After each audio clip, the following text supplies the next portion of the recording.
Exercice d'application 1. Identification d'un acide carboxylique, synthèse d'un hydrocarbure et d'une cétone. Données, masse molaire en grammes par mol. H1, C12, O16. 1.1. Identification d'un acide carboxylique. On dissout une masse M égale 3,32 g d'un acide carboxylique A à chaîne carbonée saturée dans de l'eau pure. La solution obtenue a un volume V égale 1 litre. On prélève un volume VA égale 10 cm3 que l'on dose à l'aide d'une solution aqueuse d'hydroxyde de sodium de concentration molaire Cb égale 5,010-2 mol litre-1. L'équivalence est atteinte lorsqu'on verse un volume Vb égale 9 cm3. 1.1.1. Calculer la concentration molaire Ca de la solution acide. 1.1.2. Déduire la formule brute de l'acide A, écrire sa formule semi-développée et donner son nom. 1.2. Synthèse d'un hydrocarbure et d'une cétone à partir d'un acide carboxylique. 1.2.1. On chauffe l'acide A à haute température à environ 200 degrés Celsius en présence de nickel. Écrire la formule semi-développée et donner le nom du composé organique obtenu. 1.2.2. Quel serait le nom et la formule semi-développée du composé qu'on aurait dû obtenir si le catalyseur était l'alumine et la température à environ 400 degrés Celsius. Nous allons aborder la première partie de l'exercice d'application, identification d'un acide carboxylique. Il s'agit d'abord de déterminer la concentration molaire de la solution acide. Ensuite, déterminer la formule brute, écrire la formule semi-développée et enfin donner le nom de l'acide carboxylique. 1. Identification d'un acide carboxylique. 1. Concentration molaire de la solution acide. Quel mot-clé et données utiles permettent de déterminer la concentration molaire de la solution acide?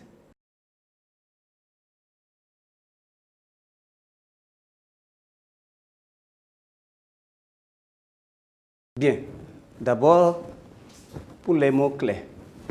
Dosée, équivalence.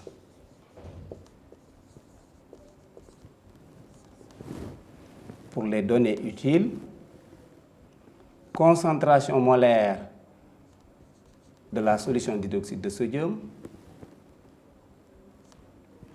volume de soude versé à l'équivalence, ensuite volume d'acide dosé. Rappelez la définition de dosé, puis celle de l'équivalence acido-basique.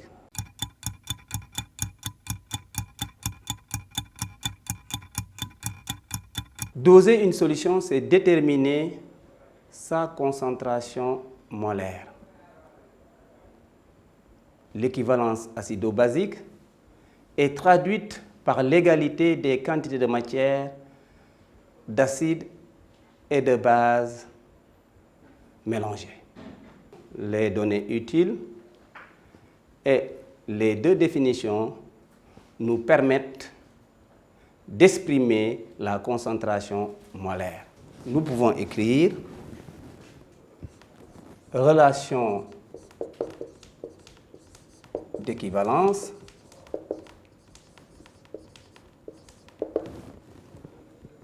nombre de moles d'acide est égal au nombre de moles de base. Ceci est équivalent à dire CaVa,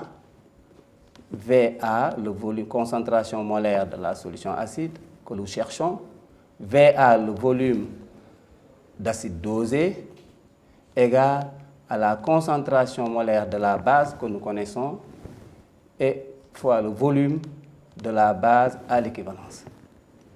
Nous déduisons alors fois le volume de la base sur le volume de l'acide.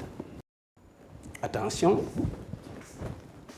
il faut veiller aux unités. Le volume de base et le volume de l'acide sont exprimés en centimètres cubes. Nous avons un rapport, on n'a pas besoin alors de convertir.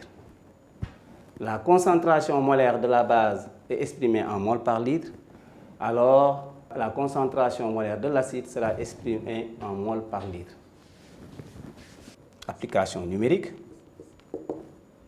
Ca égale à Cb qui vaut 5,010 puissance moins 2 fois Vb 9 cm3 sur Va 10 cm3. Après calcul, nous trouvons 4,5 mol litre moins 1. Ca égale 4,5 10 puissance moins 2 mol litre moins 1. Donc là, je rectifie. 4,5 10 moins 2 mol litre moins 1. Ça me permet d'attirer votre attention sur la cohérence du résultat. Mais aussi, ça me permet d'attirer votre attention sur le nombre de chiffres significatifs. C'est le reflet de la précision du résultat. Nous rappelons que la deuxième question était de déterminer la formule brute, d'écrire la formule semi-développée et de donner le nom de l'acide. 1, 2, formule brute, formule semi-développée, nom. Quelles sont les informations utiles et les données utiles qui permettent de déterminer la formule brute?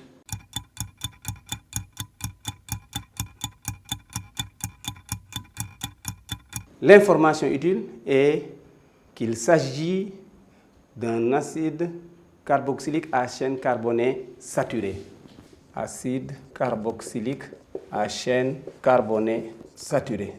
Justifié.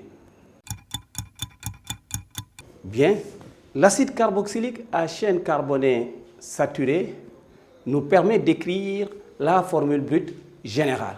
Formule brute générale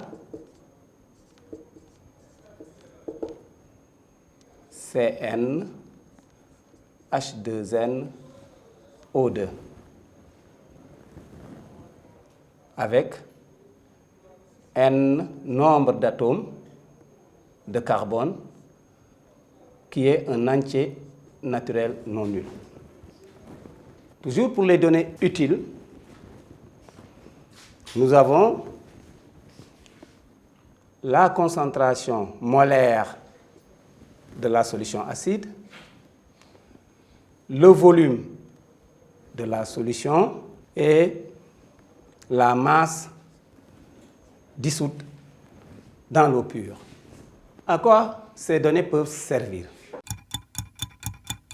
Bien, ces données permettent de déterminer la masse molaire de l'acide. M égale la masse de l'acide dissous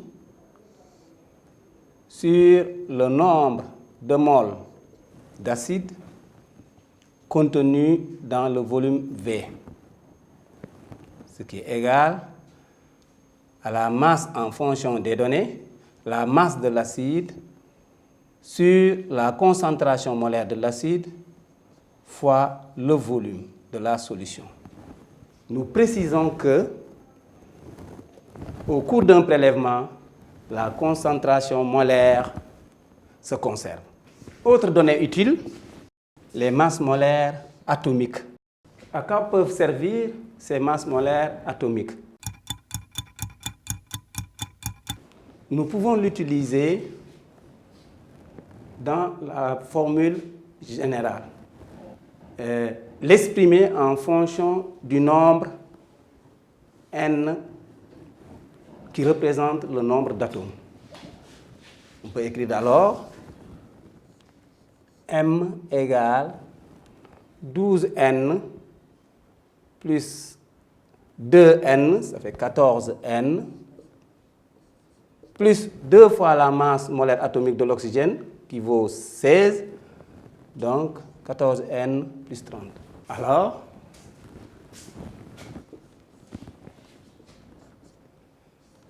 ces deux relations nous permettent de déterminer n, pour ensuite déduire la formule brute. M égale à la masse dissoute fois Ca fois V, et n égale à grand M moins 32 sur 14. Application numérique.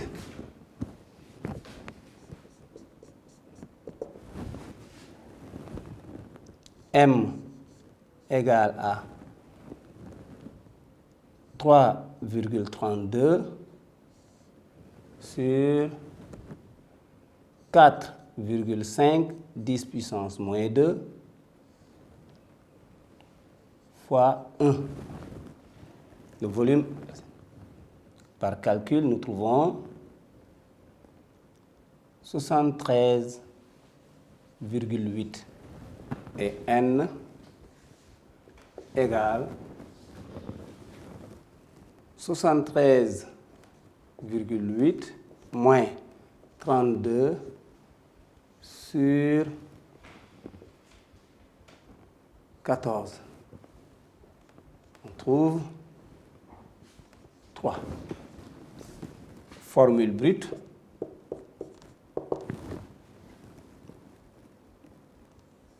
N étant égal à 3, à partir de la formule brute générale, C3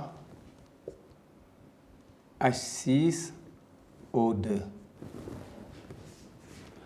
La formule semi-développée correspondante, formule semi-développée, CH3, CH2, COH.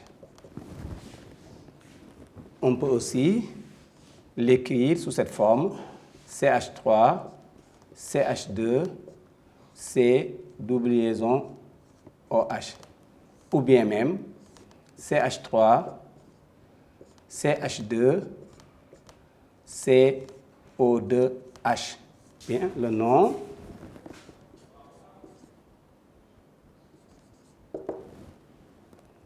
Acide